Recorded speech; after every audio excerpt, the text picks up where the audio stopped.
Leitura da Bíblia por Neuza Baldini. Continuação do capítulo 11 do Evangelho segundo Lucas, a partir do versículo 29.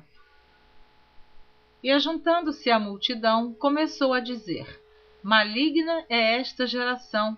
Ela pede um sinal, e não lhe será dado outro sinal, senão o sinal do profeta Jonas. Palavras do Senhor Jesus Cristo. Porquanto assim como Jonas foi sinal para os ninivitas, assim o Filho do Homem o será também para esta geração. A rainha do sul se levantará no dia do juízo com os homens desta geração e os condenará, pois até dos confins da terra veio ouvir a sabedoria de Salomão, e eis aqui está quem é maior do que Salomão. Os homens de Nínive se levantarão no dia do juízo com esta geração e a condenarão, pois se converteram com a pregação de Jonas, e eis aqui está quem é maior do que Jonas. A candeia do corpo. E ninguém acendendo uma candeia a põe em oculto, nem debaixo do alqueire, mas no velador, para que os que entram vejam a luz. A candeia do corpo é o olho. Sendo, pois, o teu olho simples, também todo o teu corpo será luminoso. Mas, se for mau, também o teu corpo será tenebroso. Vê, pois, que a luz que em ti há não sejam trevas.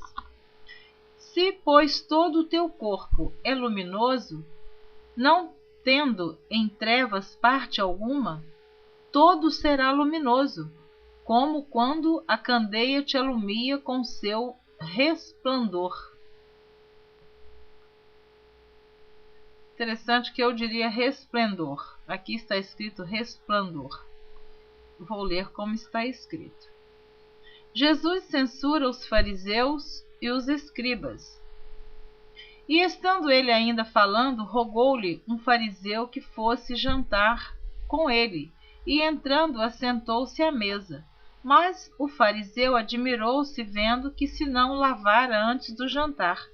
E o Senhor lhe disse: Agora vós, fariseus, limpais o exterior do copo e do prato, mas o vosso interior está cheio de rapina e maldade. Loucos! O que fez o exterior, não fez também o interior? Dai antes esmola do que tiverdes, e eis que tudo vos será limpo.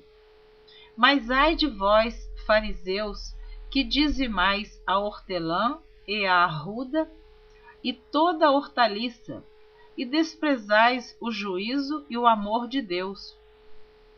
Importa fazer essas coisas e não deixar as outras. Então tem pessoas que dizem que o Senhor Jesus não falou sobre o dízimo no Novo Testamento, ou que o dízimo é uma lei do Antigo Testamento. Mas este versículo aqui fica bem claro que o Senhor Jesus exortou os fariseus que eles eram fiéis dizimistas, mas eles não exerciam a prática do amor. Então ele diz assim: Mas ai de vós, fariseus, que dizimais a hortelã e a arruda e toda a hortaliça, e desprezais o juízo e o amor de Deus. Importa fazer essas coisas e não deixar as outras. Então, ele não anulou aqui a responsabilidade do dízimo. Ele disse que tanto era necessário que fizesse uma coisa como outra. Tanto era necessário dar esmolas, atender aos pobres, amar a Deus e também continuar dando o dízimo e sendo fiel. É o versículo 42 do capítulo 11 do livro do Evangelho segundo Lucas. Se você quiser conferir em sua Bíblia, pode conferir. Ai de vós, fariseus, que amais os primeiros assentos nas sinagogas e as saudações nas praças. Ai de vós, escribas e fariseus hipócritas, que sois como as sepulturas que não aparecem, e os homens que sobre elas andam não o sabem. E respondendo um dos doutores da lei, disse-lhe: Mestre, quando dizes isso, também nos afronta a nós? E ele lhe disse: Ai de vós também, doutores da lei, que carregais os homens com cargas difíceis de transportar, e vós mesmos, nem ainda com um dos vossos dedos, tocais essas cargas.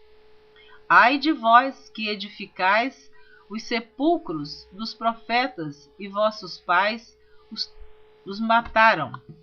Ai de vós que edificais os sepulcros dos profetas, e vossos pais os mataram. Porque muitos profetas morreram, que a geração passada matava. Então Jesus está dizendo aqui: ai de vós que edificais os sepulcros dos profetas, e vossos pais os mataram. Bem testificais, pois, que consentis nas obras de vossos pais, porque eles os mataram, e vós edificais os seus sepulcros. Por isso diz também a sabedoria de Deus: profetas e apóstolos lhes mandarei, e eles matarão uns e perseguirão outros, para que desta geração seja requerido o sangue de todos os profetas que desde a fundação do mundo foi derramado. Então, muitos profetas verdadeiramente foram assassinados. Desde o sangue de Abel até ao sangue de Zacarias, que foi morto entre o altar e o templo. Assim vos digo, será requerido desta geração. Ai de vós, doutores da lei, que tirastes a chave da ciência. Vós mesmos não entrastes e impedistes os que entravam. E dizendo-lhe ele isso, começaram os escribas e os fariseus a apertá-lo fortemente e a fazê-lo falar acerca de muitas coisas, armando-lhe ciladas, a fim de apanharem da sua boca alguma coisa para o acusarem. Então também o versículo 52 deste mesmo capítulo 11 é muito importante. Diz assim, vou repetir: ai de vós, doutores da lei, que tirastes a chave da ciência. Vós mesmos não entrastes e impedistes os que entravam. Então tem muitos que não entram pelo caminho da obediência e ainda impedem aqueles que querem seguir o caminho da verdade. E este caminho é Jesus Cristo.